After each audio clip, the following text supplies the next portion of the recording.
Hi everyone, and welcome back to my YouTube channel. In today's video, I want to talk about some of the essential content calendar details that you need to include in order to maintain a well-organized content calendar.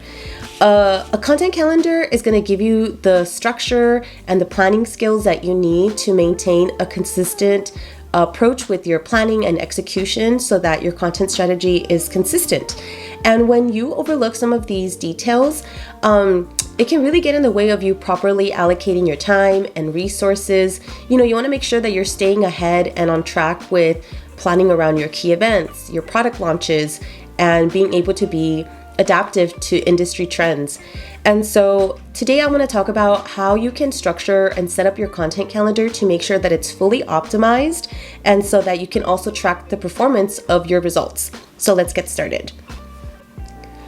One of the things that is often overlooked is the title for your post. And the title, I find that sometimes it's so easy to just write a title and then just go on with you know it in your head. But then the problem with that is that you want to make sure it's fully optimized. And so what I recommend doing is in the title section, make sure that you allocate time to brainstorm about 10 different titles for your post. And then just spend a few minutes putting it through a headline analyzer tool. I like to use CoSchedule's headline analyzer, or there's also Monster Insight's headline analyzer.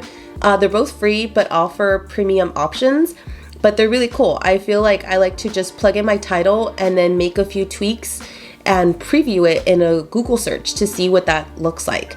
So making sure that you evaluate and modify and make a few tweaks to your title can be really important because it can help with your discoverability, making sure that it's relevant to your audience, and making sure that it appears great in search results. The other thing you want to do when you're creating a content calendar is you want to be able to clearly identify the content type that you are creating or the format that you're creating. For example, are you creating a podcast episode or a YouTube video? Is it a blog post? You want to make sure that you're very clear about the types of content that you are creating. You can either create this by having a drop-down menu that identifies the type of post, or you might use this by having multiple tabs that clearly identify just your planning of content for blog posts, or a different tab for all of your YouTube videos. The idea is that you want to make it very clear what you're allocating your time towards and identifying the format, the length, and the style of it. All of this gives you clarity in what you are creating and how it can be repurposed later. For example, if you create a video format that is a YouTube video, you have to consider how you will be repurposing this later. Will this be later put on your blog or website? Will you take parts of this and use it for a TikTok video or an Instagram reel? So think about all of that so that you think about the format of how this is going to be repurposed. For example, will you repurpose the video by adding a green screen in the back, or will you add animation to it? These are all nuances that help you plan accordingly and allocate your resources so that you know what you're committing yourself to. So all of that helps you allocate your time and resources to help you create the content. And so identifying the content type is the important thing to consider. Okay. Moving on to the next thing. The other thing you need to consider when you're building your content calendar, and that is also an essential detail that your content calendar should include, is your content topic. So when it comes to your content topic, think about what you're going to be discussing. The content topic could also be considered like a content pillar, a topic category. It's used interchangeably in this example, making sure that you identify the content topic. It could be like the theme, the content buckets. The idea is that you understand the topic that you will be talking about. All of this helps you align with your overall content strategy and ensures that your messaging is consistent. So when you keep track of the topics that you're talking about, it helps you build sort of like a series where your audience is able to follow along and there's some consistency in your messaging, which is a good thing. So keeping track of your content topics helps to ensure that you're staying on message, helps you see how you're consistently talking about the topic. And overall, if you feel like you might be repeating yourself with the topics, don't let that be a discouraging thing. That's actually a good thing. You don't want to be talking about random topics all the time. So being able to ground yourself on a content topic helps ensure that your messaging is consistent and that you're delivering the right message to your audience on a consistent basis. And so keeping track of your content topics helps you determine what resonates with your audience, what other topics you might need to add in that are part of your overall topic themes. And it just helps you maintain a bird's eye view of what you're talking about and how often, which is a good thing. Your content topics can be anywhere from like 3 to 5 consistent topics that you curate on a consistent basis. And so it doesn't have to be too many, but all of that allows you to have a spectrum of topics that you talk about and allows you to be consistent as well.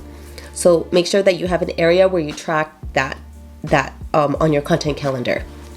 Okay, the other thing you want to do when you're building out your content calendar that is also an essential detail is making sure that there's an area for you to track the status of your content.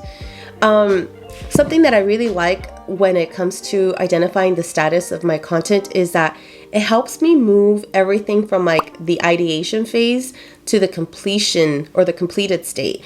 And so in a content calendar, you go from like idea to planning to like outlining, writing, editing, designing, like, depending on what your steps include, and then, scheduling, and finally publishing.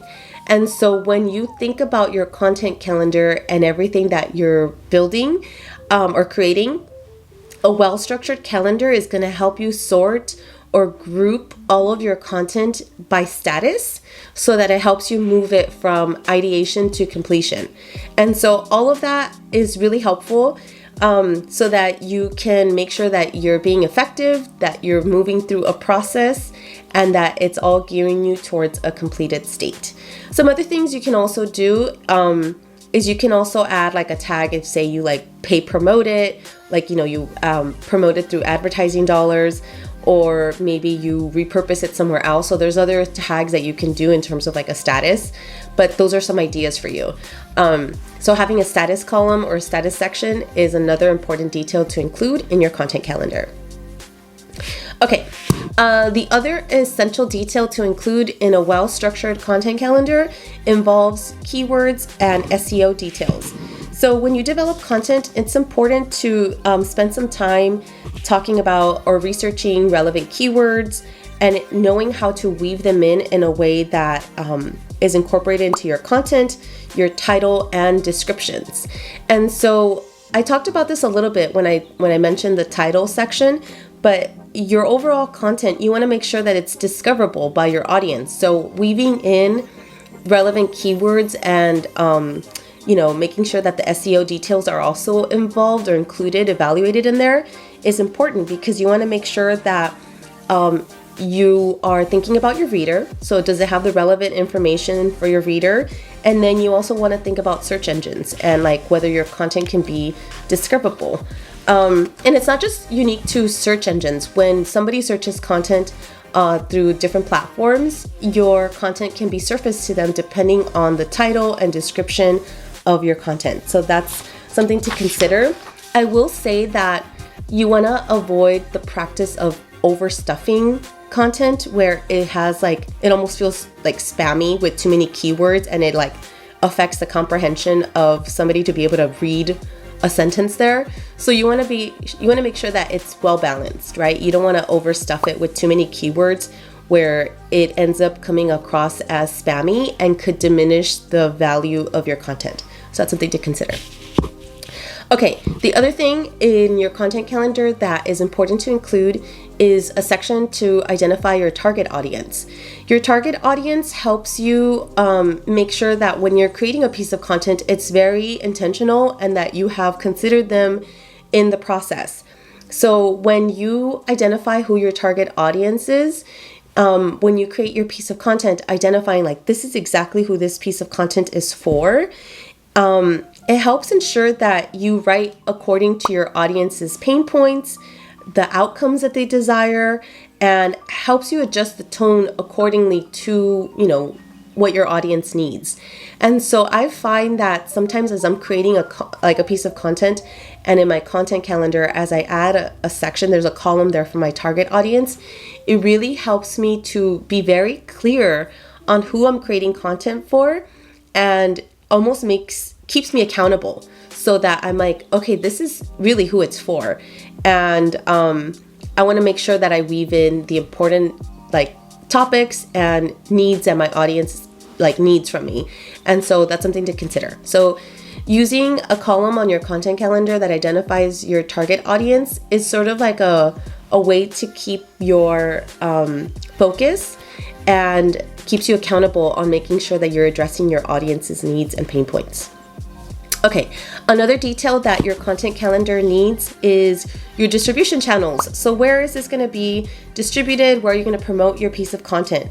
For example, are you sharing this on your website, on your email newsletter, or other channels? So making sure that your content calendar has a designated space for you to identify which pieces of content you're creating and where they will be distributed helps you make sure that you can make any tweaks or adjustments accordingly to that platform.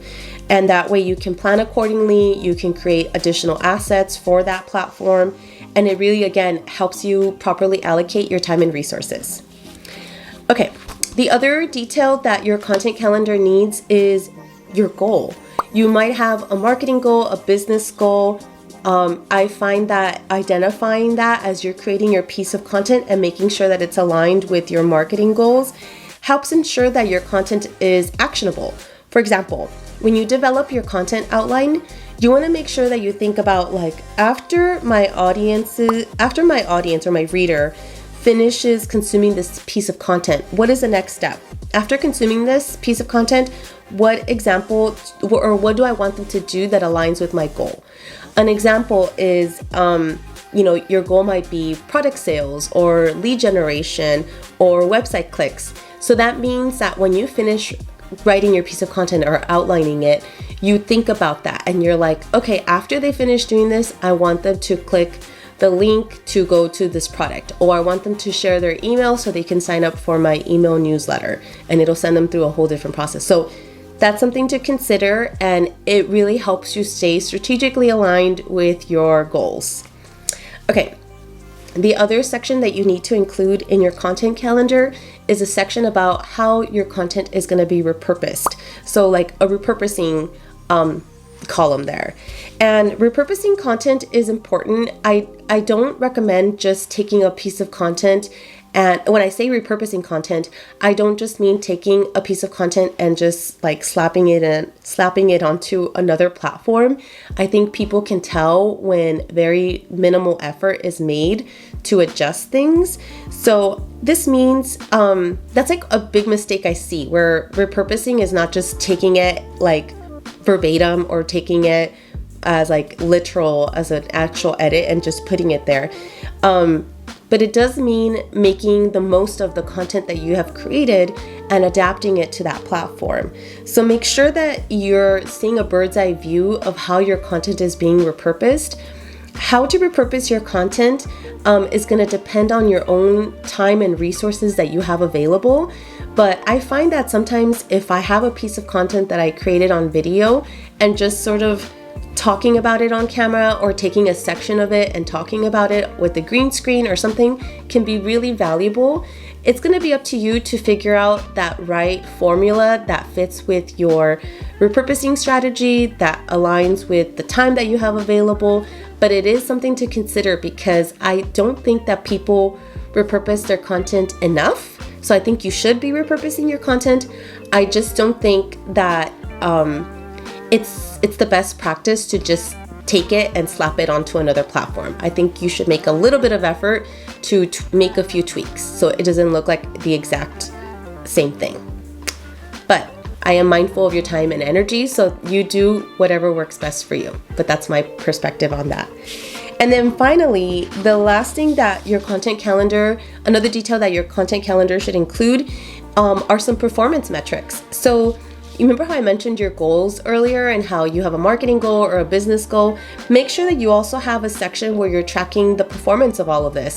You want to make sure that your that you're tracking the performance of your content. You want to make sure that you are tracking important performance metrics that help you understand how your content and your audience, how they're responding to it.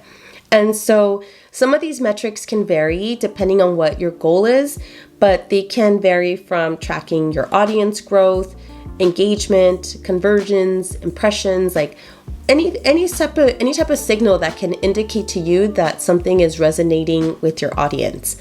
And as a habit, it's really good to just track your own analytics and monitor them on a monthly basis or on a quarterly basis and an annual basis. And I think those are really good things for you to incorporate into your content calendar. All right, so there you have it. Those are some of the essential details that your content calendar needs in order to create and manage a comprehensive content calendar. And creating a very detailed content calendar, it helps you have effective planning, execution of your content strategy. It has things like your content topics, and it addresses your target audience. It has strategic titles so that your audience has information that is going to be relevant to them. And then, you want to make sure that you're being very intentional with your content planning and your repurposing. If you enjoyed this video, please give it a like, comment, and let me know if you have any questions, if there's a topic that you would like me to expand on in the future. And make sure that you subscribe if you haven't subscribed, and I will see you in the next video. Thank you so much.